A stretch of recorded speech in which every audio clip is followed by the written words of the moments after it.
My name is Dr. Rita Sipe. I have 35 years experience in education, and those years include elementary teacher, assistant principal, principal, director of special services, and school superintendent.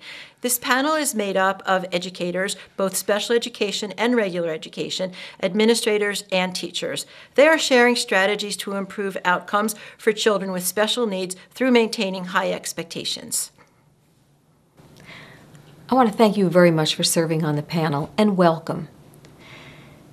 What advice would you give to parents when we're talking about raising the expectations for children with special needs? Speaking to a parent, let them reach their highest potential. They have that dream, they have that goal. Let them go for it. As a mom too, they may not be able to do it, you fear, you don't want them to stumble, but those are learning experiences and valuable ones, and will help develop independence, because that's our goal. Every child can learn, however small the step, and success breeds success. And so, if you make it a manageable step and they feel success, then they're ready to go on to the next step, and then you can continue to raise that bar. But believing that they can do it is really important. How do you know how high to set the expectations? You can read a child. When you work and take the time to break the curriculum down and read the child's body language, read the child's work, physical structure, encouragement, their eyes, you will see when it's time to go back. 8 or 9 years ago, in our high school, we gave about 170 advanced placement examinations. By just changing the mentality, we originally had the mentality where, look, if you didn't meet certain criteria, then you can't enter into these college level classes. By changing that mentality and saying, well, if a student wanted to try it and had, the will, we would give that student a chance. Which gets back to what Kim was saying, Right. let the student go for it. Sure. And 8 years later, with basically the same amount of students in our school, we've gone from giving 170 advanced placement exams to almost 700. Wow, that's astonishing. One would think that, the scores must be going down because you now have so many more marginal students taking classes, and that really didn't happen. Now, I know that might seem disjoint to our discussion about inclusion, but it really isn't, because it really says that by raising the level of expectations, the majority of students will rise to that level of expectation. But if you don't give students a chance, then you never really know. And I think and that's what I've seen as an administrator, is taking that philosophy at any level of student really will give you the same results. Kim, you're a supervisor of special services. For our viewers, can you explain what an IEP is, and then what is the role of all of us, the administrators, the teachers, the parents, and the community, in working together to reach the goals in an IEP and raise expectations for the children with special needs? Well, the IEP meeting is the individual educational plan that you develop for the child. You look at their strengths, the areas of need. You, as a group, determine what are the goals and objectives. What do you want your child to gain within that year or that amount of time? Doesn't have to be a year, it could be less. But the important thing that everybody takes part in developing this. Finding out your child has a disability while at the same time trying to keep expectations high has to be overwhelming for a parent. What advice can you give parents?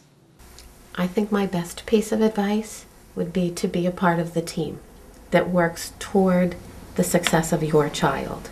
I think we've talked a lot about what parents can do within the school setting, but remember, the school day, isn't really, we're not limited to just the school day. The parents can do a lot of things outside of the school day. Simple things like reading to your child or finding teachable moments. You see something mathematically that maybe is a moment that we can do. So I know it's exhausting sometimes for parents, but obviously I think the dividends are fine.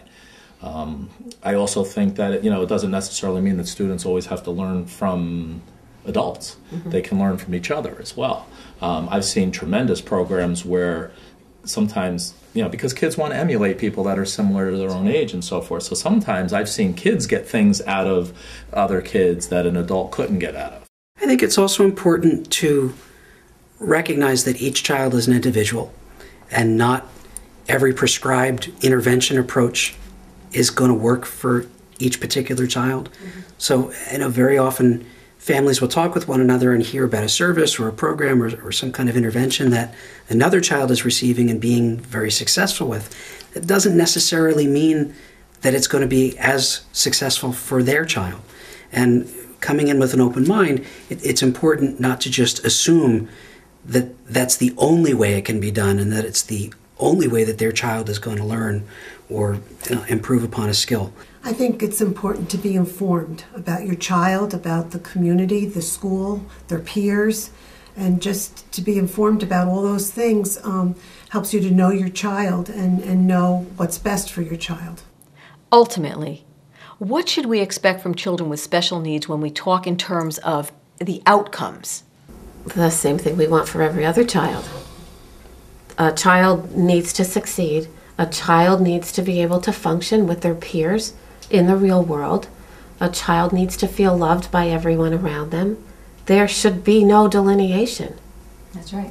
And they should be able to feel that they can make a contribution to society, whatever that contribution may be. They need to have the self-confidence and the self-worth to go off on their own or in a supportive setting and be able to achieve what they see as a realistic goal for themselves. The same thing as Deborah said with As any other child. That was a great answer. I any think, other child. sure, it's just, you want, as a teacher, I love the kids that are your overachievers, the kids that really give you more than you even expected. Wouldn't that be great if we could get that from every student, which, as opposed to a lot of times where we settle for less, They're all like Debbie said, we want the same for all of our kids. It shouldn't be special education versus general education, just be education for all. Children come to school with different color hair, Yep. different accents, from different countries. It should be no different. We're all in this pot together.